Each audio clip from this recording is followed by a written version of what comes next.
Barchangizga a'lo kayfiyatlar tilab qolamiz. Hurmatli Sumbula burt sohiblari, sizlar uchun 2026-yil fevral oyiga tarix xaritasidan xabar. Bu shunchaki kayfiyat uchun xolos. Xo'sh, fevral oyida asosiy maqsadlaringiz nima bo'ladi? Asosiy maqsadlaringiz, planlaringiz, rejalaringiz, munosabatlar, shartnomalar, ya'ni boshlagan ishingiz, masalan, qandaydir proyekt haqida o'yladingiz. O'sha proyektingizni oxirigacha va juda ham chiroyli tugata olishingizga, undan tashqari to'lovlaringizni joy-joyiga qo'yish, o'zingizni ko'rsata olish, o'zingizni hayotga bo'lgan mulohazangizni xatti-harakatingiz bilan isbotlashni xohlaysiz. Undan tashqari sizda kuchli energiya bo'ladi. Siz oldingiga nisbatan energiya va uddaladim va hammasi o'xshadi. Ya'ni sizga kuch keladi. Qanaqadir kuchli energiya, sog'lomlashish ham bo'ladi.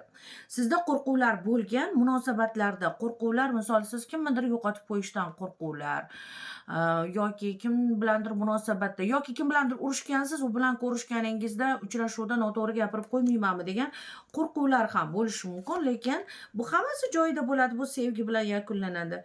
Bu sevgi, muhabbat va bir-birini tushunish, bir-birini hurmat qilish. Bu kim bo'lishidan qat'iy nazar. Sevgi faqatgina ikkita yosh uchun emas. Misol kim bilandir urushib qolgansiz, adangiz, opangiz yoki qandaydir bir qarindoshingiz yoki ish bo'yicha ishxonada ular bilan hamma munosabatlar juda chiroyli bo'ladi. Siz kuchli bo'lasiz, aqlli bo'lasiz, kuchingizga kuch qo'shiladi, ishlaringiz besh bo'ladi, planlaringiz hammasi joy-joyida o'xshaydi. Hatto sizga pul kelmoqda. Juda ham quvonchli bo'ladi, yaxshi xaridlar qilasiz. Undan tashqari bu narsaga yolg'iz o'zingiz erishgan bo'lasiz. Yolg'iz o'zingiz hech kimdan umid qilmasdan, yolg'iz o'zingiz rejalar tuzib erishgan bo'lasiz. Hamda sizga yana yangi reja, yangi loyiha, yangi ish taklif qilishadi. Ya'ni soqqali ish taklif qilishadi.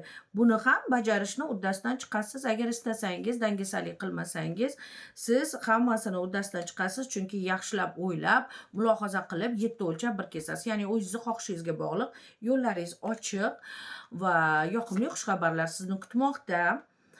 Konfliktli suhbatlar bo'ladi, lekin bu suhbatga e'tibor qilmang, katta janjalga aylanib ketmasin. Undan tashqari pulsiz qolib ketmaysiz. Pulsiz, sevgisiz, e'tiborsiz qolib ketmaysiz. Hamda oyog'ingizga e'tiborli bo'lishingizni tavsiya qilamiz. Oyog'ingizga, quvug'ingizga, buyrak shamollashiga qarshi ya'ni e'tiborli muolajalarni shifokor bilan maslahatlab olishingizni tavsiya qilgan bo'lardik. Marhamat.